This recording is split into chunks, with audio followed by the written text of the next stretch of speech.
Lalu berikutnya apa lagi nih yang mempengaruhi kira-kira orang seorang PhD lulus kapan? Oh iya, yang paling penting juga adalah syarat kelulusan. Baik itu dari kampus ataupun dari departemen atau lebih spesifik lagi dari supervisor atau promotor. Gimana tuh agreementnya? maksudnya? Jadi misalnya kan di Tadabut kan beda-beda ya, syarat kelulusannya. Ada kalau di tempat gua nih di faculty level ada yang PhD nggak usah publish paper, jurnal paper nih. Jadi dia cuman conference aja, tapi hasil akhirnya adalah monograf. Monograf itu buku, tapi mereka bisa dipublikasikan dan equal to journals katanya. Nah itu biasanya untuk prodi arsitektur yang teori kayak gitu-gitu, yang sejarah atau apa kayak gitu. Jadi yang bukan engineering based. Bukan engineering ya. Cuman kalau yang arsitektur yang engineering di tempat gua itu biasanya, khususnya di departemen gua itu minimal 3 jurnal publish baru bisa submit PhD-nya, buku PhD. Nah kayak gitu. Jadi perlu dicek dulu lah ya, syarat kelulusannya apa, syarat misalkan publikasinya apa, dan kita bisa atau courses-nya yang harus diambil berapa kan gitu. Ada juga kan misalkan kayak ya kita di TU juga ada kredit courses yang harus kita ambil berapa, itu kan harus dicek dulu. Karena ada kasus juga gue pernah dengar tuh, gue nggak tahu tapi pernah gue ikut course-nya graduate school, dia pernah ngomong juga di si gurunya itu pernah ngomong, dosennya pernah ngomong itu perlu dicek karena ada pernah beberapa kasus gitu kan, dia udah selesai semuanya udah siap tapi ternyata courses-nya belum 45 kreditnya. Gitu. Makanya gitu. Mungkin ya gue sering banget ketemu dulu yang awal. Jadi di TU itu kan ada namanya PhD startup ya. PhD startup itu kayak sebelum lu itu kayaknya the very first course yang kita harus ambil sebagai PhD. Karena itu kayak pengenalan benar environment PhD seperti apa gitu. Cuman ketika gue ambil itu ada orang PhD yang udah tahun keempat yang ambil itu. Nah kayak gitu-gitu kan kayaknya dia emang ya udah buat cari kredit, buat memenuhi kredit. Padahal itu harusnya diambil di awal-awal. Di awal-awal kayak gitu-gitu sih. Maksudnya itu kan requirement administrasi ya dari graduate school. Dan untungnya sih menurut gue sih di Terror tuh meskipun ada 45 SKS nih atau kredit. Jadi kreditnya tuh fleksibel banget. Jadi kita bisa ngambil dari manapun, dari conference, dari mana, ngambil master kelas juga nggak apa-apa, pokoknya dari manapun. Tapi kan nanti dibagi-bagi ada slot-slotnya, ada skill-skillsnya.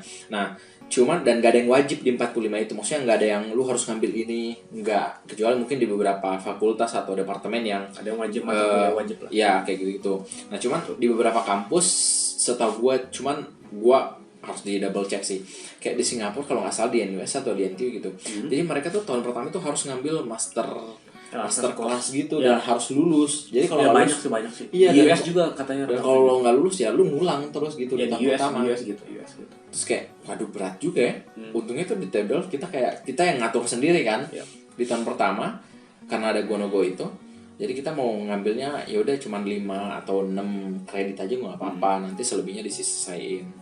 Itu juga mempengaruhi timeline sih. Mau lulus kapan. Jadi harus dilihat lah syarat kelulusannya itu apa ya. Jadi mungkin kira-kira kalau lu sudah di tahun ketiga misalkan lu udah mulai lihat-lihat lah apakah syarat-syaratnya udah terpenuhi atau enggak, atau supaya lu bisa ngatur strategi juga kan. Kayak gimana. Atau mau ngambil course-nya tuh di awal semua atau di akhir semua atau di tahun keberapa, padatkan semuanya tuh. Kalau gue sendiri tuh gue 3 tahun gue sudah dapat 45 di tahun ketiga. Iya. Tahun ketiga 1 2 ya 3 lah tahun ketiga. Jadi sudah mau masuk ke 4 gue ngambil iya karena gue ngambil course-nya banyak cuy. Dari ya course yang 2 sekali pertemuan itu gue ambil aja. Yang kelihatannya kayaknya gue cukup rajin deh. Kayaknya gue pernah dengar satu komen dari siapa ya? Dari siapa gue lupa. Dia bilang, kok lu cepet banget, kok lu kredit lu udah banyak banget gitu. Atau dari mana, gue bilang ya gue ngambil aja supaya jangan berat di akhir-akhir gitu. Gue tuh banyak yang ini sih yang gue convert jadi course kayak learning on the job, ngerti gak? Jadi kayak gue ikut conference, gue organize workshop atau apa, terus gue convert jadi course 2 kredit gitu-gitu sih. Jadi kan learning on job kan ada maksimum ya cuy, berapa kreditnya? Iya ada. Bisa diambil banyak. Tapi gue fullin semuanya yang poin-poinnya itu. Banyak lah kayak gitu. Jadi paling itu share kelulusan dari kampus, yang jelas beda-beda ya tiap kampus, jadi harus dicek dan harus dipastikan. Lo apa lagi nih yang lain lagi? Sama conference juga termasuk itu. Conference ya. Jadi nggak cuma jurnal. Nah jadi sewaktu kita tahu syarat kelulusannya, kita bisa buat timelinenya ya, kurang lebih ya. Ya kita bisa tahu lah kira-kira oke, kita harus nyiapin dokumen kapan. Kalau di TDF gimana timeline? Nah kalau di itu makanya pentingnya tuh di tahun pertama kan, pas kita ngeplot riset itu, timeline riset itu. Jadi kita mau ambil conference dan publish jurnalnya tiap tahun, satu tiap tahun, atau gue ngerjain riset dulu semua nih sampai tahun ketiga baru nge-push nulis semua. Nah itu benar-benar itu sesuai tergantung ini PhD-nya sih. Oh, dan itu pola PhD masing-masing menurut gue. Karena ada yang kayak gitu juga, ada yang gue belum publish nih padahal udah tahun ketiga kan, tapi habis itu langsung publish 3, publish 4. Ada yang ya udah tiap tahun satu kayak gitu. Ya. Jadi ya soalnya kan kalau misalkan kayak kita di TU kan ada syarat minimum publish 2 misalkan, dan yang lain submit kan, ada 2 lagi submit. Jadi dan kalau lu publish kan bisa aja 1 tahun misalkan. Iya, ada yang kayak gitu. Lama banget lah cuy. Jadi internal review lah, lu nulis lah, benar. Review di jurnalnya lah, kalau ditolak lah, jadi kan lama banget. Jadi jadi sebenarnya kalau saran praktis sih dari profesor gue sih selalu dia ngomong harus ada paper tiap tahun lah. Gitu. Minimal 1,5 tahun tuh sudah ada 1.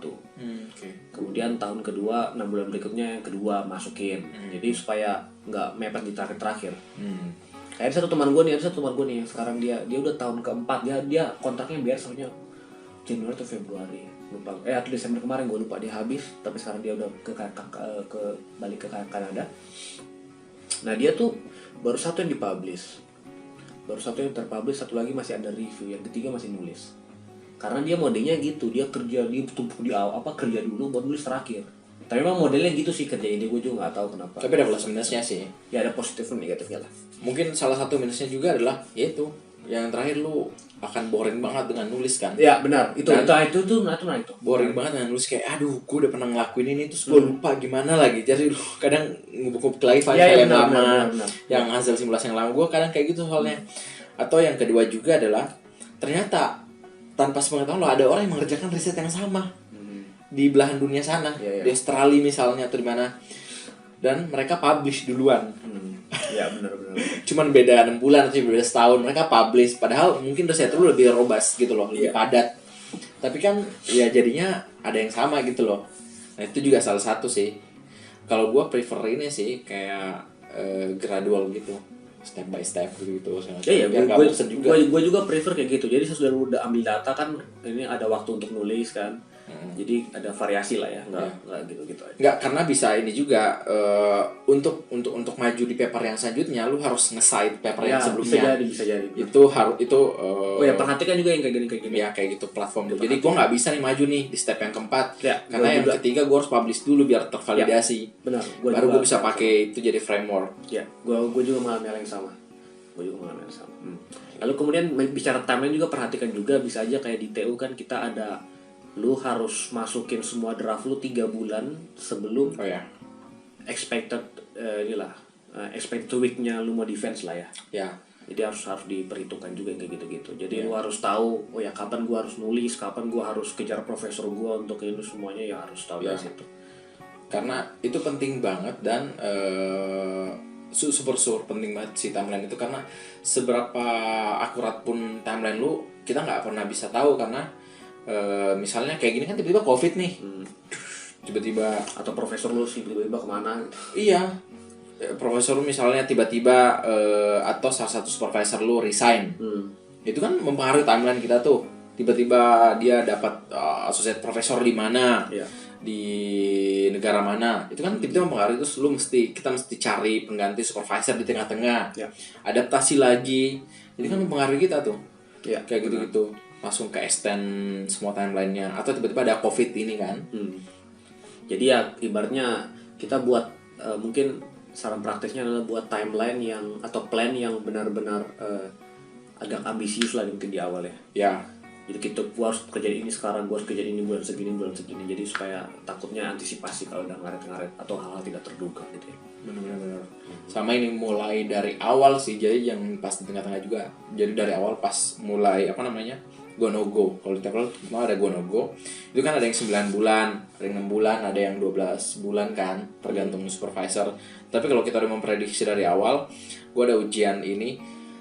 Oke, ujian tetap ada, mau 9 bulan, mau 10 bulan, 12 bulan. Tapi kan at least kalau udah mulai nulis dari awal, berarti kan udah ada material tuh, ya udah siap publish. Jadi begitu habis ujian, kita bisa langsung publish, submit.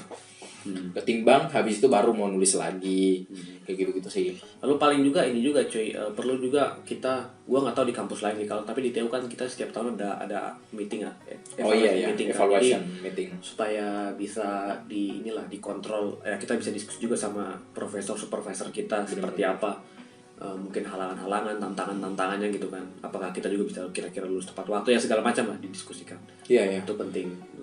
Dan menurut gue itu bagian dari, itu salah satu alasan yang gue suka dari Belanda, karena Belanda itu orang yang fair dan juga mereka peduli sama urusan personal.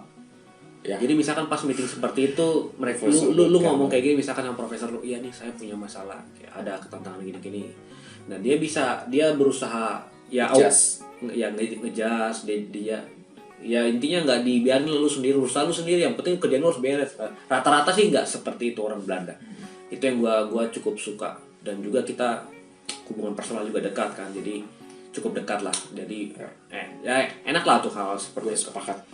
Gitu ya. Soalnya di tempat lain kan nggak seperti itu, atau ada budaya yang kayak bos banget. Bos banget lu, wah udah susah lah itu udah susah banget. Gue ingat banget, gue pernah satu kali gue disuruh kerjain satu kerjaan yang lain kan, sama ada satu associate profesor di tempat gue bantuin dia, terus kemudian ketawa sama supervisor gue kan, lu juga kayaknya pernah juga. Lalu supervisor gue bilang, ngapain kamu bantuin dia, nggak ada hubungannya sama riset kamu juga, ini apa tuh, ya gitulah. Kan jika kamu sibuk sendiri sama itu ya, gitulah. Jadi kayak dia melindungi kita juga. Jadi sepakat kayak gitulah. Itu juga termasuk dalam pencarian supervisor ya. Dalam hal kayak gitu. Nah, gue tadi mau apa ya? Tahu gue. Kira-kira lu ngomongin supervisor. Lanjut aja, supervisor juga faktor yang paling penting juga cuy. Gue sepakat sama lo yang soal fair play itu. Yang ketika kita harus jujur-jujuran udah sampai mana, apa yang masalah apa ininya. Karena kenapa? Karena kalau kita nggak jujur kita berat sendiri. Misalnya gini nih, di kasus gue mau ngambil 2 dataset. Jadi gue ambisius banget tuh, gue udah ngambil datasetnya, tapi ternyata sesuai dengan timeline gue nggak bisa ngerjain yang kedua. Jadi gue cuma maksimalin yang satu, tapi dipadatkan analisisnya, lebih tajamkan. Dan itu gue maksudnya sama supervisor gue, kalau ngerjain ini butuh waktu gue 3-6 bulan lagi nih untuk bisa kayak gini. Jadi gimana kalau gue cuma ngambil satu, tapi lebih padat dan lebih detail di situ. Terus dia bilang, oh ya udah nggak apa-apa gitu. Nah kayak gitu yang penting tuh. Kayaknya gue juga pernah kayak gitu sih. Jadi ngejudge ke kita terus ke timelinenya gini-gini. Yang penting kan reasonable ya, dan tanpa mengorbankan kualitas. Gue juga kayaknya pernah kayak gitu. Gue lupa. Gue bilang kayaknya saya nggak bisa kerjaan ini, nggak usah lah. Dan akhirnya kita nggak kerjain kayak gitu. Lalu juga soal supervisor juga ada juga tipikal supervisor yang paling, kalau gue cerita dikit, supervisor yang demanding lah, sangat meminta banget. Demanding, jadi dia nge-push banget, sangat nge-push, demanding, pengen semuanya dikerjain dengan cepat gitu ya, dengan cepat. Jadi itu membuat gue jadi bisa kerja cepat memang. Jadi sisi positifnya adalah gue publikasi bisa banyak kan, kemudian lulus bisa tepat waktu gitu kan. Cuman ya negatifnya sering kali masa-masa stressful itu tuh sering juga. Jadi ditekan gitu kan. Ya mungkin budaya dia kali kayak gitu ya, budayanya kayak gitu. Jadi dia suka ayo kerja ini jadi cepat semuanya. Jadi ya itulah, stres lah, ada masa-masa stres lah gitu, nggak senyantai yang orang lihat lah. orang bisa lihat, oh publikasi gue banyak, iya, tapi ada masa-masa di mana stres kayak gitu juga. Tapi ada juga supervisor juga yang agak nyantai gitu kan, dia nggak terlalu demanding banget, dia oke lah kerjain. Lu berarti berkebalikan banget sama gue. Di tempat gue, kalau lu nggak ngejar, gue akan dibiarin. Gue dikejar-kejar sama gue bisa bilang gue termasuk satu PhD yang sangat cepat. lulusnya di tempat gue. Padahal ini udah 5 tahun lah gue bilangin kan lulusnya. Karena di tempat gue yang lain itu 10 tahun bahkan lebih, karena saking lamanya. Karena profesor gue kan ya udah nyantai, kamu yang butuh gitu-gitu. Sama supervisor gue juga gini-gini. Makanya ada beberapa hal yang kayak wah pas gue publish 2 paper gue yang terakhir tuh udah gue cuman sama second author gue doang. Gini nih, oke, udah langsung gue kirim. Ada feedback gue langsung tackle sendiri. Udah nggak sama promotor lagi.